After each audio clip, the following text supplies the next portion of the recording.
How can you establish truth with an atheistic view? Yeah, because it's just a valid story. I'm not very...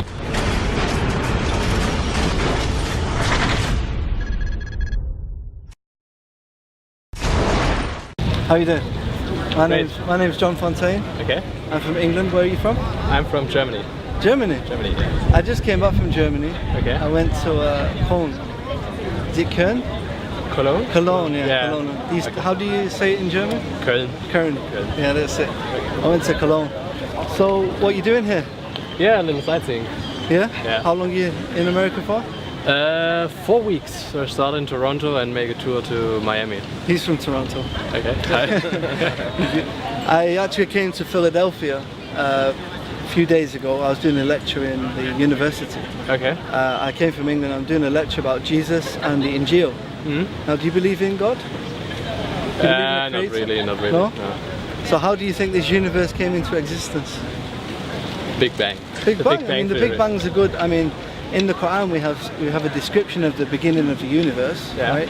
Because I'm a Muslim, okay, so we believe in the holy book, the Quran, which was given to Prophet Muhammad. We believe in one God, okay, God who you can't imagine. It's just the cause of the universe, right? Because nothing can come from nothing and nothing can create itself, yeah? Yeah, but it's not clear so far. So science does not know why the universe creates. So yeah, but if we know, then we think we do not need a God, because now we do not need a God. So now we do not know the thing. So you don't know the thing, so you can't say there's no God because you've not observed everywhere.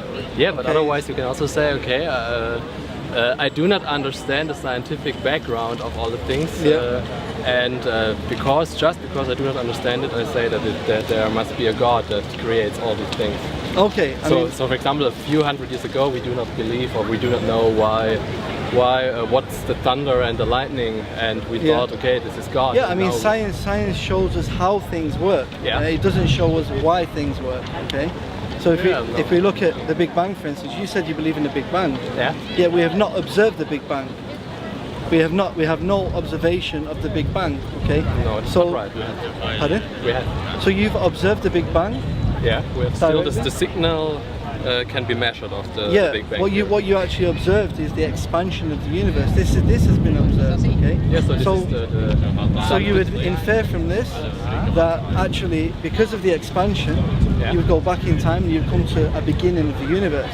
Now, the interesting point about this is that as Muslims, we also believe that the universe had a beginning. Okay. Now, many years ago, science believed that the universe was static. Okay.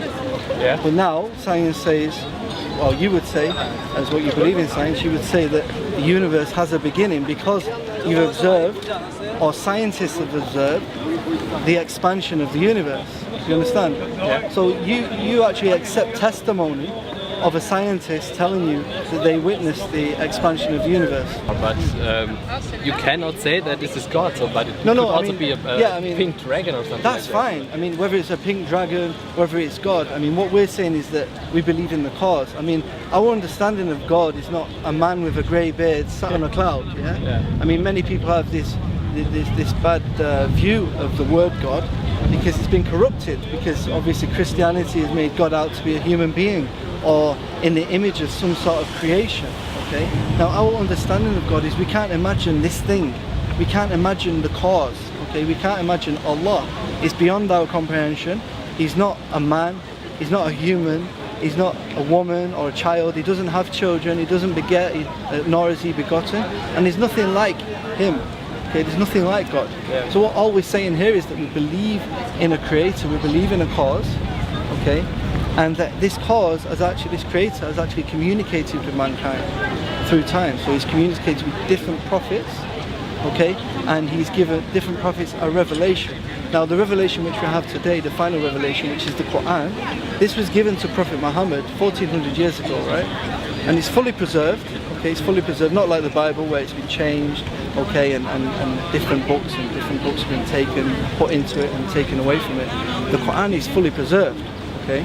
Now within the Quran we can see that the Quran is in Arabic, okay, it's not in English, it's not in German, the Quran is only in Arabic. Now we have translations of the Quran, this gives us an understanding to read what message God is telling us, to get an understanding, but ultimately the Quran is only in Arabic because it's been preserved in Arabic. Okay. Now we can tell that the Quran is not from Prophet Muhammad. Okay, it's not from Prophet Muhammad. It's not from a human being. It's from God. Have you ever read the Quran? No, the Bible sometimes, but I think it's sometimes a little bit different. But what, the Bible? The Bible, yeah, but it's more or less the same. Yeah, I mean, it's nothing like the same. I mean, the Bible claims to be a collection of writings by different authors, which came after the prophets. Yeah, but Muhammad get it from the Bible because he was after that whole thing. So Muhammad became inspired of the Christ. Who had just one God, but before there was just many gods in their religion or in their culture, and Muhammad became inspired of all these Jewish and the Christ. Okay. Only had one so God. How come Prophet Muhammad? How did he only copy the correct things out of the books? If he copied the previous books, okay, if he copied from the Torah I should say, the Bible, if he copied from the Bible, then why did he not copy all the contradictions? Because when we look at the Bible, it's full of contradictions, it's full of mistakes. In terms of the Quran, this is a revelation which was given to Prophet Muhammad, peace be upon him. Okay. Now in the Quran, it gives us the final revelation. It's the final revelation. It gives us the perfect final law to live by. Okay. I mean, you can see we're at the White House. Yeah. The White House. Yeah. We've come all the way from Germany, and all the different countries in the world, they have a set of rules to live by. It's impossible for human beings to live peacefully without a law. Would you agree? Yeah. I mean, let's just take the traffic laws out of the equation. There'd be ultimate chaos on the streets, right? So we have to have some sort of governance. Okay. Now, ultimately, we have a creator, and he has decided, because he has created us. He knows you better than yourself. He created you.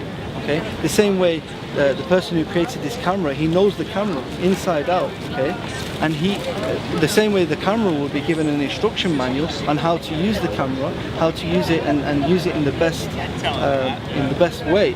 The same way we have been given an instruction manual, which is the Book of Law, okay, the Quran, which shows us the best way to live our lives. Does that make sense? Yeah, of course, but I do not need a God for that. So why not? I mean, if you take your country for instance, Hitler. Okay, Hitler, great example. He thought what he was doing to Jews was correct. Now we can both agree that that was not correct, can we? Yeah, of course, yeah. That was bad. Yeah. Stalin thought what he was doing was correct. Yeah. And he also had the same worldview as yourself, which is atheism. Yeah, but at the moment you have ISIS and all these things. They say we work.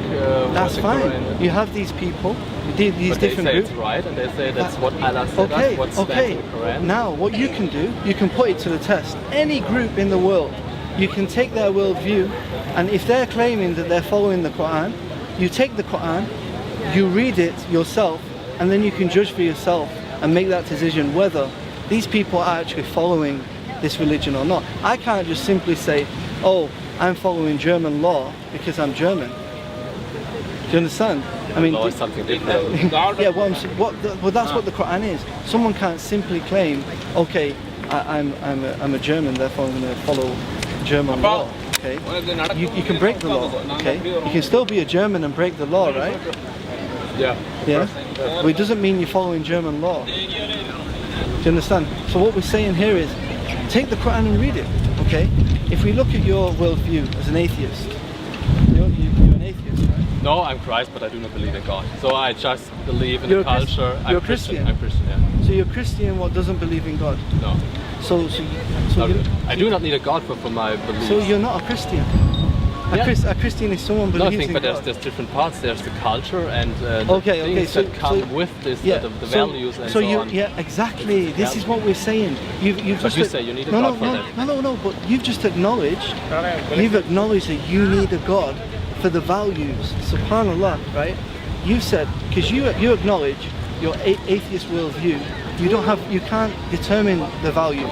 Okay? Therefore, you accept the values of Christianity, which has its basis in belief in a God, which originated with a revelation from God as a book of guidance, because Jesus had a book of guidance which was revealed. This is just the way people understand this whole thing. Now, God was only invented. That's what we do not need a religion, because all wars during the time just were just but the part of religion, the part of religion you need is the morals.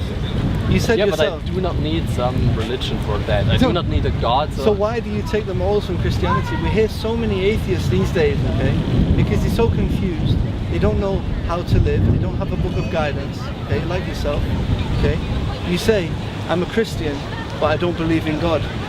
So in fact, what you do, you take the good from Christianity, the things that your soul sees as good, okay? And you take that. And then you just leave what you don't want to follow. You understand? Yeah. So, as an atheist, how can you say what is good and bad?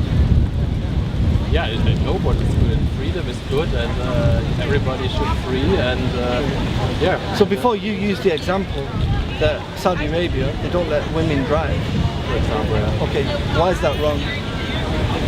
Why is it right? Why is it wrong? Like, it's not, they are not free. It's not allowed. Why should you? Why is that not allowed? Why is a man more worth than a woman? They're not. But even if they was, why is it wrong? What is wrong? Can you tell me why is it wrong?